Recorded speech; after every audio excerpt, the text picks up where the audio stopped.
Dari semenjak saya lahir sampai saya umur sekarang, saya sudah ketemu banyak sekali orang. Dari yang goblok sampai yang pinter, dari yang jahat sampai yang baik. Dulu, waktu saya masih muda, masih SMA, masih kuliah, saya sering memprediksi bahwa si A nanti akan kaya, si B nanti akan sukses, si C nanti akan gitu-gitu aja, dan seterusnya. Semuanya hanya berdasarkan dari observasi simpel yang saya lihat. Si A orangnya rajin dan disiplin, si B orangnya pinter, dan si C orangnya lemah, dan seterusnya. Tapi beberapa tahun setelah prediksi saya itu, dan saya lama nggak ketemu dengan mereka, ternyata banyak prediksi saya yang meleset. Si A justru jatuh miskin, si B justru stuck, si C bisa survive di lingkungan keras dan akhirnya sukses, si D hidupnya hancur, dan sebagainya. Lalu setelah saya ketemu lagi sama mereka dan berbincang-bincang, saya jadi tahu satu hal yang bikin kita bisa sukses, yang bikin kita hidup lebih baik, yaitu mental.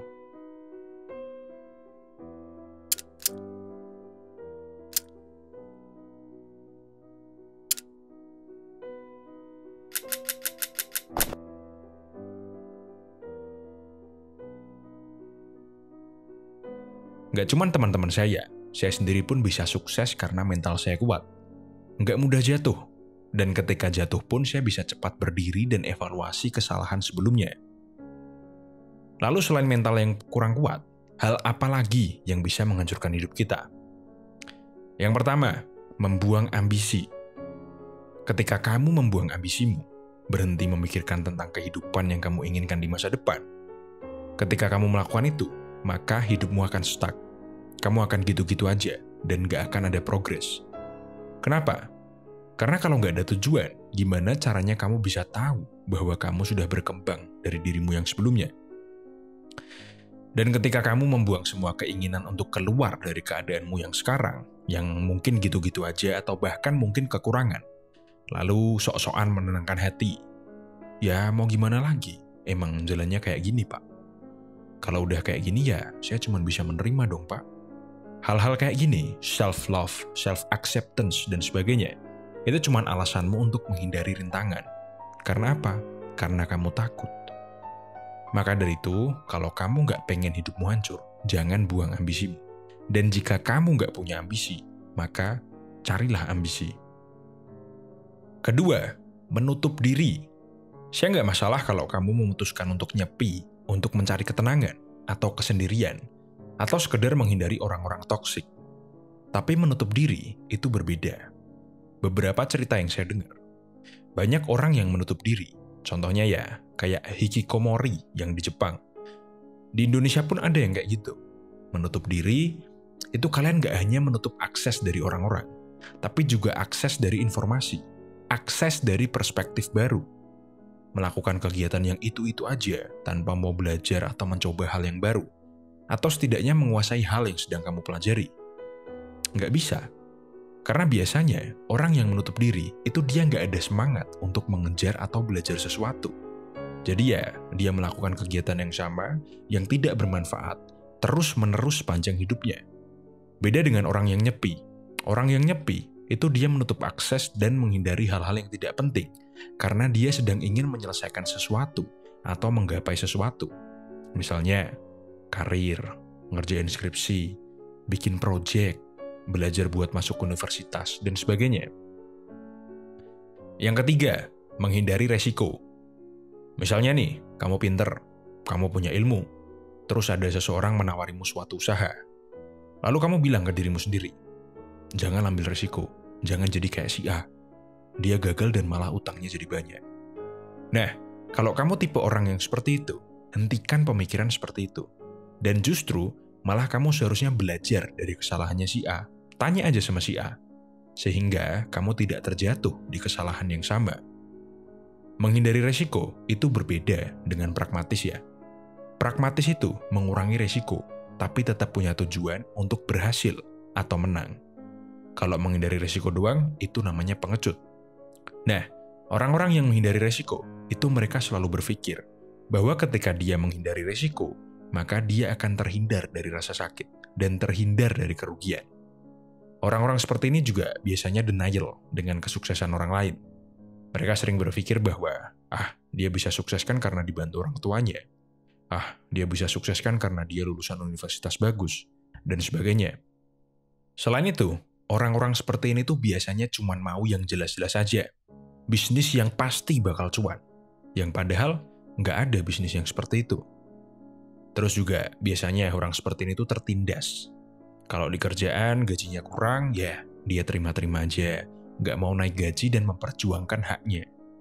Kalau dia pengangguran, dia nggak akan berani buat mencoba ngelamar kerjaan yang menurut dia nggak mungkin diterima. Dan akhirnya malah nganggur bertahun-tahun. Karena memang dia nggak nemu pekerjaan yang pasti bakal menerima dia dan gajinya cocok.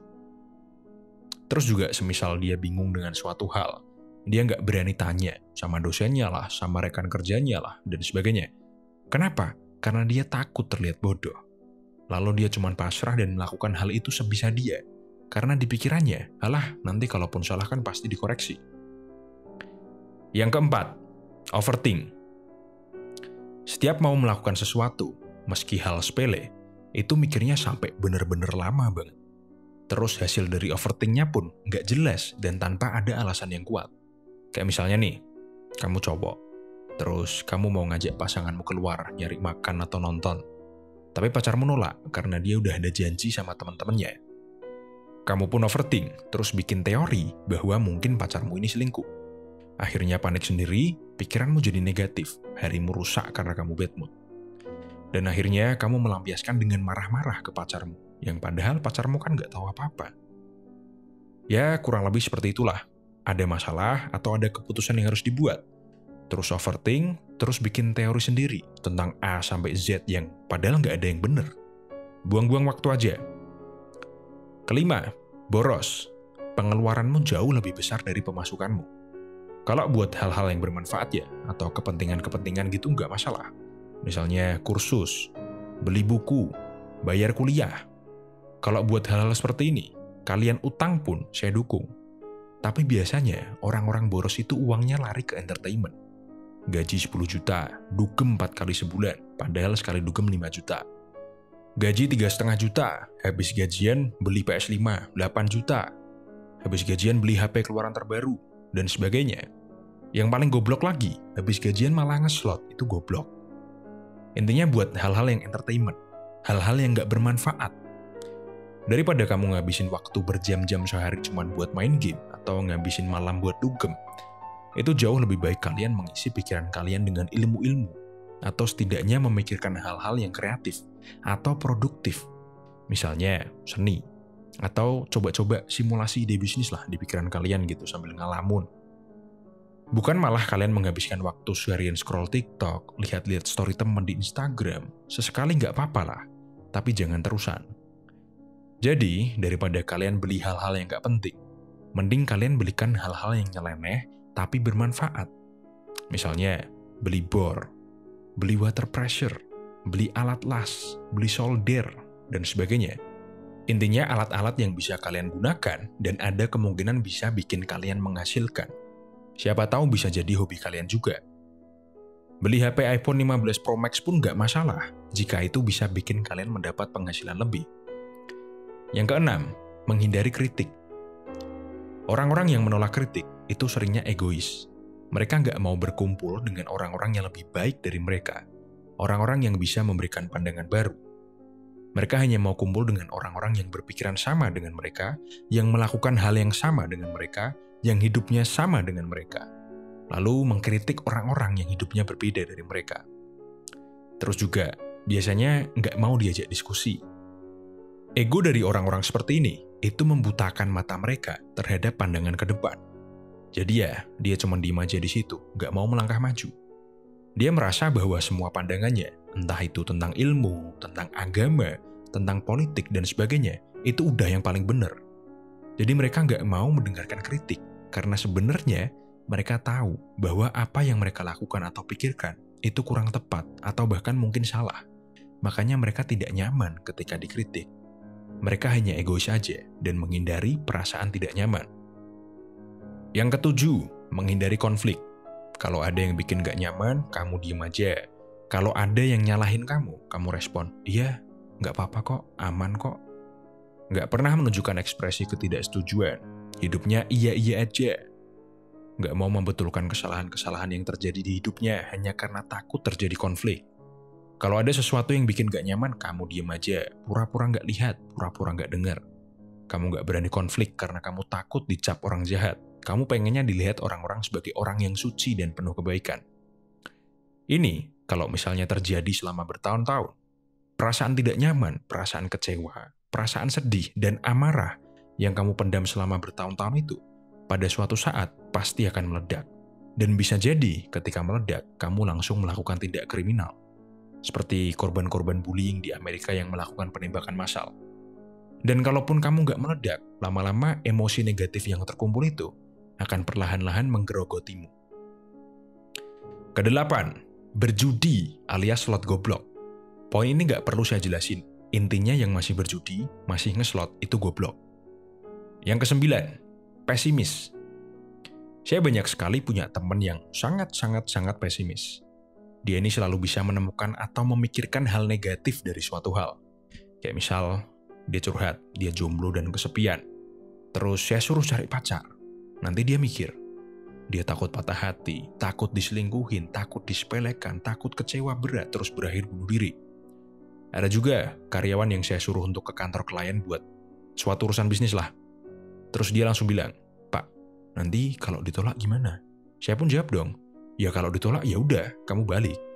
Tapi Pak, saya takut nanti kalau semisal saya salah berperilaku, terus menyinggung beliau, nanti citra perusahaan kita jadi jelek, Pak." Dan sebagainya. Pokoknya intinya, banyak komplain lah. Saking seringnya komplain, sampai orang-orang seperti ini tuh nggak tahu semisal ada hal baik yang terjadi sama mereka.